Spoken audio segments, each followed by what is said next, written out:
Video conference के माध्यम से जुड़े हैं। इस कार्यक्रम में हमारे हरियाणा सरकार के बड़े शिक्षा मंत्री श्री गौपाल जी, हमारी लोकसभा करनाल पानीपत के सांसद, बहुत ही ऊर्जावान हमारे युवा नेता, की आवश्यकता है। कहते हैं कि आवश्यकता आविष्कार की जननी होती है। 2 वर्ष पहले कभी इस प्रकार की कोई आवश्यकता हमको महसूस ही नहीं हुई।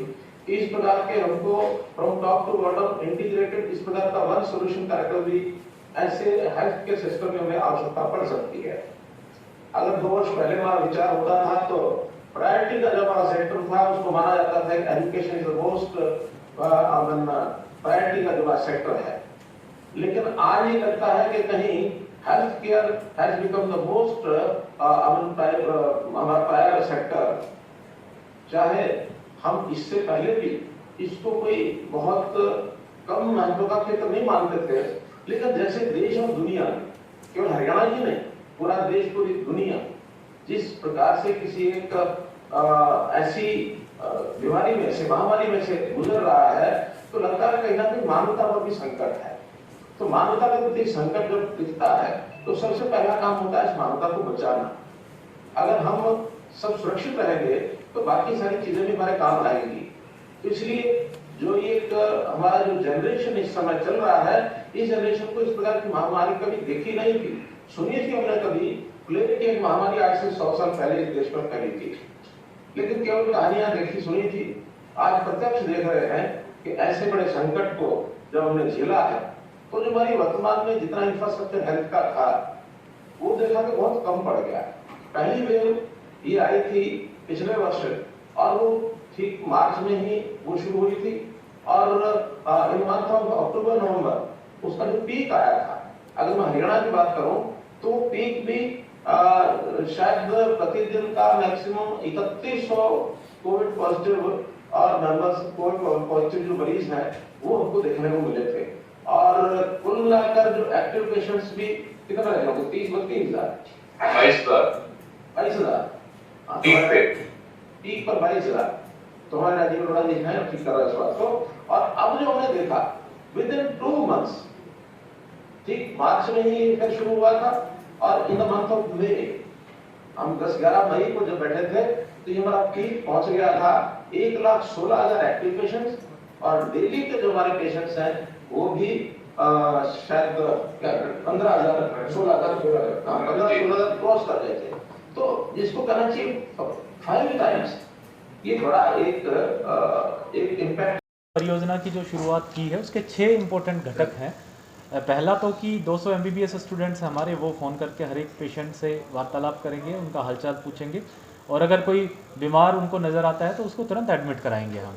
दूसरा होम किट डिस्ट्रीब्यूशन है, जिसमें 15 कंपोनेंट इंक्लूडिंग ऑक्सीमीटर, थर्मोमीटर हर घर में दिया गया है, जिसके तहत वो जो 200 MBBS स्टूडेंट्स हैं वो रीडिंग्स लेकर के पेशेंट्स की गहरी डिटेल से हम जाँच कर सकते हैं।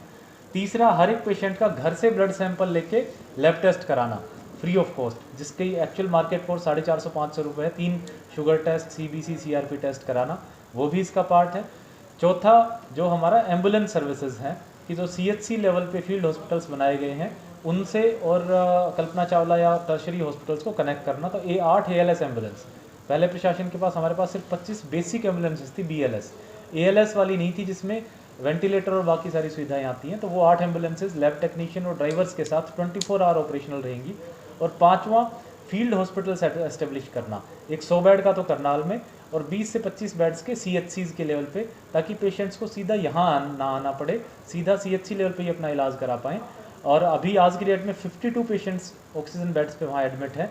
ये मान के चलिए अगर ये फील्ड हॉस्पिटल्स नहीं होते तो ये 52 कल्पना चावला मेडिकल कॉलेज के बेड्स ऑक्यूपाई कर रहे होते। तो जो हमारा टर्शरी हेल्थ केयर है उसमें सिर्फ सीरियस पेशेंट्स आए, ये एक था। और छठा, सबसे लास्ट में, इन सारी चीज़ों को एक इंटीग्रेटेड कंट्रोल कमांड सेंटर पे कनेक्ट करना, ताकि सेंट्रलाइज तौर पे बेड अलोकेट किया जा सके, ऑक्सीजन अलोकेट कर सकें, पेशेंट्स का पता चल जाए कि वहाँ से पेशेंट चला है तो एडवांस में हम बेड बुक करा के कर दें यहाँ पे, ताकि उसको वेट ना करना पड़े। ये सारी स्ट्रीमलाइन करने के लिए कमांड एंड कंट्रोल सेंटर, ये सारे 6 कंपोनेंट मिला के एक complete wholesome package home care का है, जिसको संजीवनी परियोजना का नाम दिया गया है। और स्वस्थ करनाल बनेगा मिसाल इसलिए क्योंकि ये पहली ऐसी प्रोजेक्ट है जो ऑलरेडी इनफैक्ट चालू हो गया है। 10 मई से प्रोजेक्ट शुरू हुआ था। हमने इसका 4 हफ्ते शुरू में टाइमलाइन सोची थी, लेकिन यहाँ की टीम से और डेलोइट की टीम से अथक प्रयासों से 2 हफ्ते के अंदर अंदर ये एग्जीक्यूट कर दिया है। लगभग 5 करोड़ की इसमें इन्वेस्टमेंट का खर्चा है, जिसका पूरा खर्चा डेलोइट ने दिया है CSR के अंडर। और अब आगे ये पहला मॉडल था करनाल का, इसलिए बाकी ज़िलों के लिए मिसाल बन सकता है, बाकी कंट्री के लिए भी एक एग्जाम्पल बन सकता है और आगे इसको बढ़ाया जा सकता है, स्केल अप किया जा सकता है। मुख्यमंत्री जी ने शुरुआत करी है, वो हमारे लिए किस तरीके से ये हमारे लिए CSR में सारा का सारा जो फंड्स अलॉटमेंट है, जितना भी इस पे पैसा लगा, लगभग 5 करोड़ 4 करोड़ 90 लाख के आसपास लगा, वो सारा डेलोइट ने दिया है। सरकार की तरफ से, प्रशासन की तरफ से हमें कोई खर्चा करने की इसमें आवश्यकता नहीं पड़ी। तो मुख्यमंत्री जी ने ऑनलाइन इसका शुरुआत की? बिल्कुल, माननीय मुख्यमंत्री जी ने ऑनलाइन शुरुआत की है, साथ में स्वास्थ्य मंत्री जी, शिक्षा मंत्री जी और हमारे यहाँ के माननीय सांसद जुड़े थे और अभी जस्ट उसका लगभग 1-1.5 घंटे के कार्यक्रम के तहत उसकी सर आज से लॉकडाउन 4 की शुरुआत हुई है, तो कल जो नए आदेश हैं उस बारे में कुछ जानकारी बताना चाहेंगे? मुद्दे ने दी। हाँ, सबसे बड़ी बात है कि इसके अंदर जो टाइम लगा, पहले उम्मीद थी कि इस प्रोजेक्ट को पूरा करने में कम से कम 3 हफ्ते 4 हफ्ते लगेंगे, लेकिन ये रिकॉर्ड टाइम के अंदर 2 हफ्ते के अंदर ये प्रोजेक्ट पूरा गया। 10 मई को इसकी बातचीत स्टार्ट हुई और आज आप इनोग्रेट आप देखिए 24 को हो गया। और 2 हफ्ते आप देखिए, यहाँ पर अगर दिन है तो वहाँ रात है USA में, और वहाँ पर रात है तो यहाँ दिन है। आप इस 2 हफ्ते को भी 1 हफ्ते में देख सकते हैं कि 1 हफ्ते के रिकॉर्ड टाइम के अंदर ये काम पूरा हुआ।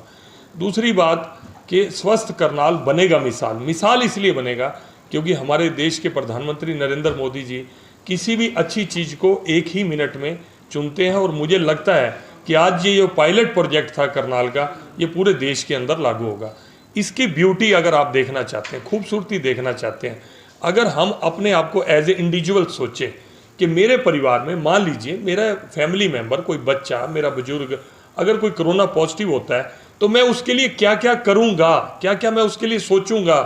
वही सोच आज हरियाणा सरकार ने with the help of Deloitte company, क्योंकि उनका भी पर्सनल टच हरियाणा से था, उनके जो ग्लोबल CEO थे पुनीत रंजन, वो हरियाणा से संबंध रखते हैं, और उन्होंने वो पर्सनल टच हर उस पेशेंट को जो होम आइसोलेटेड है उसको दिया। जैसा ही उसके अंदर डे टू डे चेंजेस आएंगे, उसकी बॉडी रिफ्लेक्ट करेगी, उसके टेस्ट रिफ्लेक्ट करेंगे, तुरंत उसी तरह की मेडिकल सुविधाएं उसको दी जाएंगी। आज मुझे बड़ी खुशी है कि आज हम इस प्रोजेक्ट की शुरुआत करनाल से हुई। ये अभी पूरे हरियाणा में लागू होगा और पूरे देश भर में लागू होगा, और मैं आप सब लोगों का धन्यवाद करता हूँ। मैं कल भी आप लोगों से मिला था, और जिस तरह का करनाल का मीडिया इस आपत्ति काल में, आपदा काल के अंदर पॉजिटिव रोल अप्लाई कर रहा है, मैं देखता हूँ कि कई बार पूरी कंट्री के अंदर नेगेटिविटी बहुत ज़्यादा है। एक किस चीज़ की नेगेटिविटी है कि अपोजिशन के लोग राजनीति के समय अगर विपक्ष का धर्म निभाएं तो वो समझ में आता है, लेकिन आपदा काल में पूरी कंट्री को यूनाइट होकर चलना चाहिए। जिस वैक्सीनेशन का कांग्रेस के बड़े बड़े लीडर्स, अपोजिशन बड़े बड़े लीडर्स विरोध करते थे कि ये बीजेपी का इंजेक्शन है, ये बीजेपी का टीका है, ये सांप्रदायिक टीका है, इससे जो है नपुंसकता बढ़ जाएगी, हम नहीं लगवाएंगे। बड़े बड़े टॉप मोस्ट लीडर्स जो विदेशों में पढ़ाई करके आए हैं, उनकी ये छोटी सोच देखने को मिली, लेकिन आज पूरी दुनिया ने हिंदुस्तान में बनाए उस वैक्सीनेशन को माना। आज वो सब लाइन में खड़े हैं कि हमारा नंबर पहले लगे, हमें वैक्सीनेशन मिले, हमें आउट ऑफ टर्न भी अगर इंजेक्शन मिलता है तो हमें वैक्सीनेशन का वो इंजेक्शन मिलना चाहिए।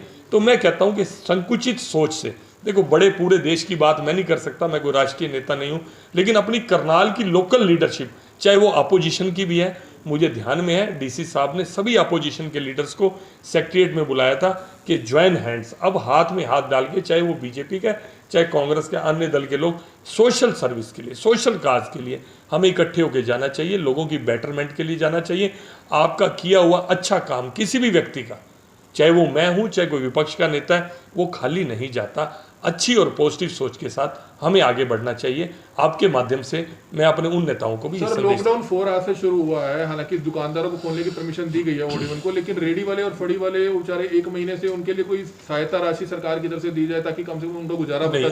आपने ये बात ध्यान में लाई है, बिल्कुल। अगर देखिए, सहायता किसी न किसी रूप में सरकार दे रही है, जो रोज़ की ताज़ी खाने कमाने वाले हैं उनको राशन फ्री, ताकि घर में बैठे हैं तो उनको राशन की कोई किल्लत आए वो करें।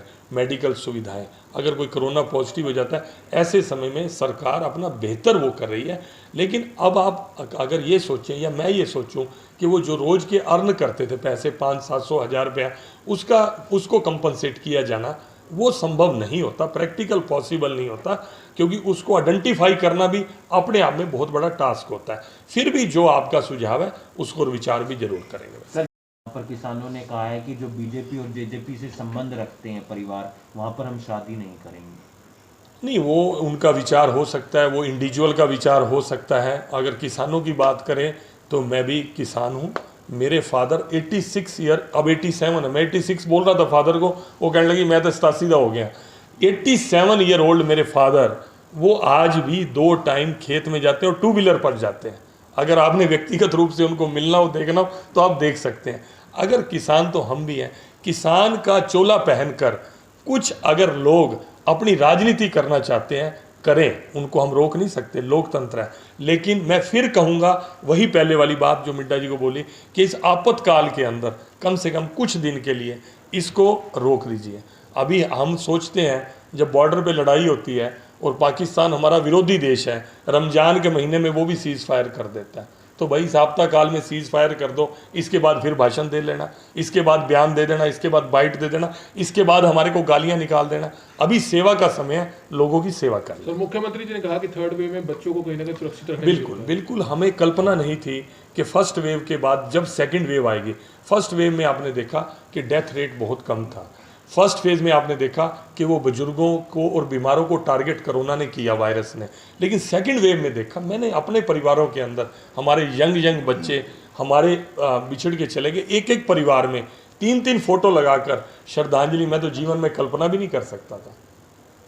3 फोटो लगाकर श्रद्धांजलि देना, उसके बावजूद भी भारतीय जनता पार्टी हो या समाज के एनजीओ, धार्मिक सामाजिक संस्थाएं हो, एक तरफ घर में डेड बॉडी पड़ी है, दूसरी तरफ बीमार पेशेंट की चिंता करें।